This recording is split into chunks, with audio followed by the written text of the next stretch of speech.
अस्सलाम वालेकुम नाजरीन, गुड मॉर्निंग। मैं हूं डॉक्टर नबीहा अली खान। प्रोग्राम आप देख रहे हैं, आपका अपना favourite programme good morning Kohinoor.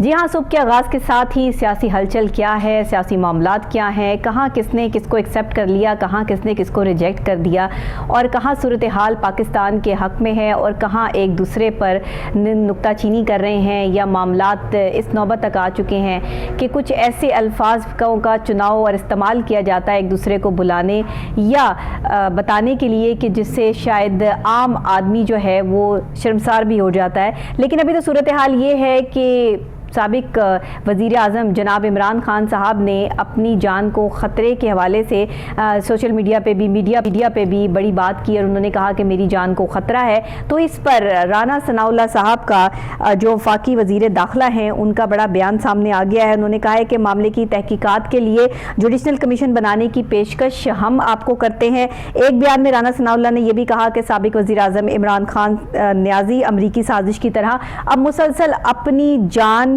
को ख़तरे का बयानिया बना रहे हैं और साथ ही ये सूरत हाल है कि अगर उनके पास कोई ठोस शवाहिद मौजूद हैं तो वो हमसे फौरी तौर पर जो है वो रब्ता करें, वज़ारत दाखिला से इसको शेयर करें। और अगर हम ये मानते हैं कि अगर वाकई उनकी जान को ख़तरा है तो इस पर प्रॉपर तरीके से अमल दरामद होगा, उनको सिक्योरिटी प्रोवाइड की जाएगी। लेकिन जान को ख़तरे के मुतालिक मामले पर जुडिशनल कमीशन तो बना सकते हैं, ये तो कायम कर सकते हैं। जुडिशनल कमीशन जो है इमरान न्याजी के फराहम करदा शवाहिद की बिना पर बनेगा और मालूमात का जायजा लेके आज़ादाना फैसला दे सकता है, क्योंकि जो चीज़ें प्रोवाइड की जाएंगी अगर उनसे ये साबित हुआ कि साबिक वज़ीर आज़म जनाब इमरान खान साहब की जान को ख़तरा है तो फिर बाकायदा तौर पर इस पे सिक्योरिटी जो है वो उनको फराहम की जाएगी। और वरना उन्होंने ये भी कहा कि इमरान न्याजी मालूमात फराहम नहीं करते तो अमरीकी साजिश की तरह मुमकिन ख़तरे को भी सियासी स्टंट तस्वुर किया जाएगा। वज़ीर दाखिला ने कहा है कि साबिक वज़ीर आज़म का अपनी जान के ख़तरे को पॉलिटिकल स्टंट के तौर पर पेश करना अफसोसनाक है।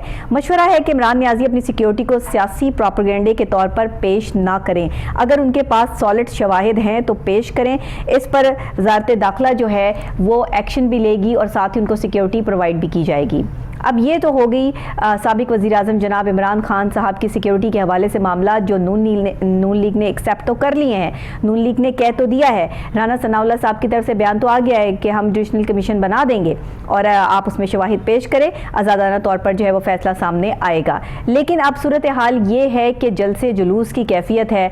इधर पाकिस्तान तहरीक इंसाफ भी और नून लीग भी अपने जलसे भरपूर तरीके से कर रहे हैं। अवाम का एक जम्मे गफ़ीर जो है वो पाकिस्तान तहरीक इंसाफ के साथ भी है और साथ ही नून लीग भी जो है वो कोशिश में है कि किसी तरीके से अब इलेक्शन जल्दी करवा लिए जाएं, इलेक्शन की तरफ जाया जाए। लेकिन तहरीक इंसाफ की ज़्यादा कोशिश है और अब तहरीक इंसाफ के बहुत से ऐसे रहनुमा हैं जिनकी तरफ से ये बयान सामने भी आ गया है कि हम जल्द ही इस इस्लाहात की तरफ बढ़ेंगे, इलेक्शन को करवाया जाएगा। लेकिन नून लीग और पीपल्स पार्टी का बयान और जरदारी साहब का बयान भी मैंने आपके साथ शेयर किया था कि उन्होंने कहा कि जब तक हम इस्लाहात नहीं लाएंगे तब तक इलेक्शन मुमकिन नहीं है, लेकिन इलेक्शन की तरफ जाना चाहिए, ऐसा मशवरा दिया जरदारी साहब ने मियां साहब को। अब सूरत हाल ये है कि आला क़यादत जो है वो लंदन की तरफ रवाना भी हुई, वहाँ भी सूरत हाल क्लियर हुई। क्या फ़ैसले हुए ये भी मैंने आपके साथ जो है वो शेयर किए कि मामलात और हालात कुछ इस तरह के हैं कि वक्त यही बता रहा है कि इलेक्शन की तरफ मामला जा रहे हैं। अब ये अवाम का फ़ैसला है कि अवाम किसको सेलेक्ट करते हैं,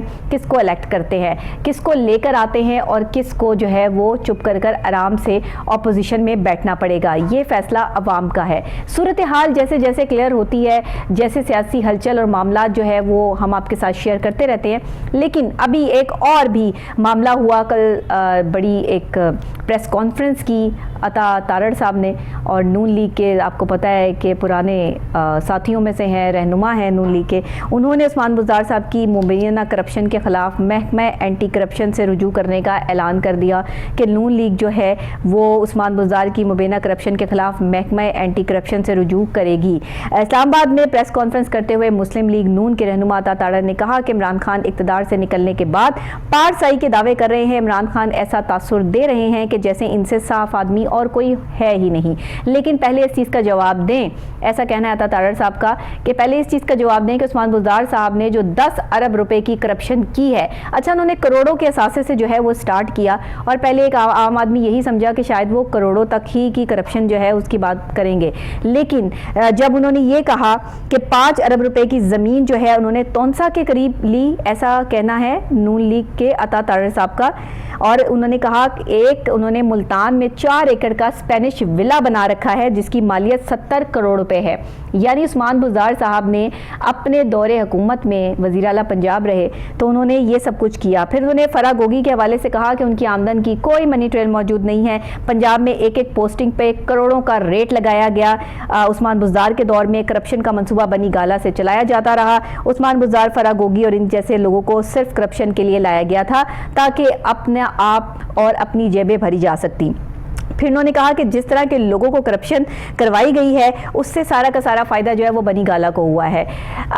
ये नून लीग की तरफ से आज का बयान सामने आना, कल आपने देखा कि ये प्रेस कॉन्फ्रेंस हुई और उसके बाद एक हलचल मची और इस पर जो है वो सूरत हाल क्लियर हुई कि भाई क्या हो रहा है करप्शन। लेकिन अभी जब महकमा एंटी करप्शन से रुजू करने का ऐलान सामने आ गया है, ये रिपोर्ट जो है वो वहाँ भेज दी जाएगी, तब देखा जाएगा कि ये असासे जो 10 अरब रुपए के जो आ रहे हैं उस्मान बुज़दार के हक में कि उन्होंने ऐसी मुबैना करप्शन की है, तो ये कहाँ से, कैसे और ये कब जो है वो लगाए गए, कब ये चीज़ें खरीदी गई और इनके लिए पैसा जो है वो कहाँ से आया, ये सूरत हाल अभी क्लियर होना बाकी है। बहरहाल जी अता तारड़ ने भी कहा कि उस्मान बुज़दार ने 10 अरब के असासे कैसे बनाए। सवाल ज़ाहिर है सबका यही है कि कैसे बनाए, कहाँ से आए, किसका पैसा था। अगर अवाम का पैसा जो है वो ये असासे बनाने में लगा तो ये बहुत बड़ी करप्शन है। अब ये सूरत हाल क्लियर होते होते कुछ वक्त तो लेगी और ये सूरत हाल, क्योंकि हर शख्स दूसरे पर एक इल्ज़ाम आयद किए हुए है कि दूसरा चोर है। हर शख्स जो है वो ये कहने के लिए अब यहाँ पर है कि इन्होंने करप्शन की, इन्होंने करप्शन की। जो भी सीट पर आकर बैठता है वो ये वादे और वईद लेकर आवाम से सीट पर आकर बैठता है कि वो आवाम के लिए काम करेगा, आवाम को रिलीफ देगा। लेकिन अभी तक सूरत हाल आवाम के सामने है। आवाम जानती है कि किसने क्या किया, कौन कितना करप्शन किया, किसने करप्शन नहीं की। लेकिन जो भी सूरत हाल क्लियर होती है वो शवाहिद की बिना पर होती है कि जो चीज़ें दी जाती हैं, आपके पास जितना डाटा होता है आप प्रोवाइड करते हैं और फिर देखा जाता है कि वाकई क्या ये सही है या गलत है। जब तक ये क्लियर नहीं होता कि 10 अरब रुपए के असासे उस्मान बुज़दार साहब ने कैसे बनाए, तब तक तो जो है वो ये मुबैना करप्शन ही रहेगी। उसके बाद ही से सारी चीज़ें जो है वो क्लियर होंगी। ऐसा कहना था अता तारड़ साहब का कि इमरान खान के दौर में किसान ने 10 गुना ज़्यादा कीमत पर खाद खरीदी और जो महंगाई रही वो भी बहुत अपने अरूज पर रही। उस्मान बुज़दार को तमाम करप्शन का जवाब देना होगा, ऐसा कहना है नून लीग के रहनुमा अता तारड़ साहब का।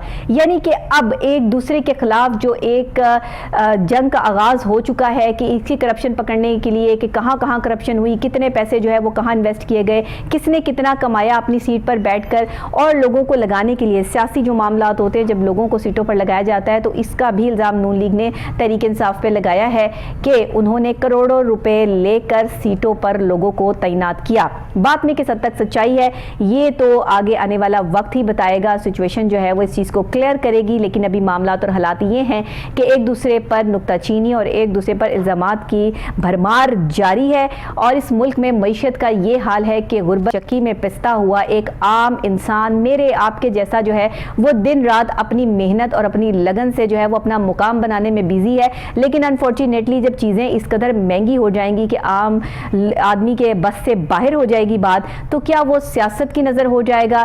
क्या सियासी पार्टियां आज भी पाकिस्तान को सियासत की नज़र करेंगी? ये सूरत हाल कब तक क्लियर होती है कि अवाम क्या फैसला देते हैं, किसके हक में फैसला देते हैं? क्या उन्हें जो है वो नून लीग का दौर चाहिए, तहरीक इंसाफ का दौर चाहिए, या अवाम को अपना फ़ायदा चाहिए? आखिर कब तक हम लोगों के फ़ायदे करते रहेंगे? अपने फ़ायदे की बात अवाम कब करेगी? कब एक आम आदमी को ये समझ आएगी कि उसका बेनिफिट किस चीज़ में है? वो अपनी रोटी कमाने के लिए जो तगोदो, जो जद्दोजहद कर रहा है, इतनी मेहनत कर रहा है, क्या उसका मुआवजा भी उसको दिया जा रहा है या नहीं? ये सारी वो सूरत हाल है जो आने वाले वक्त में क्लियर तो होगी, लेकिन एक आम आदमी को अपने लिए खुद भी स्टैंड लेना होगा। इसी के साथ ब्रेक लूंगी, ब्रेक के फौरी बाद वापस आते हैं। कुछ अहम मौज़ूआत मेरे पास और है जिन पर बात करनी है, मेरे साथ रहिएगा।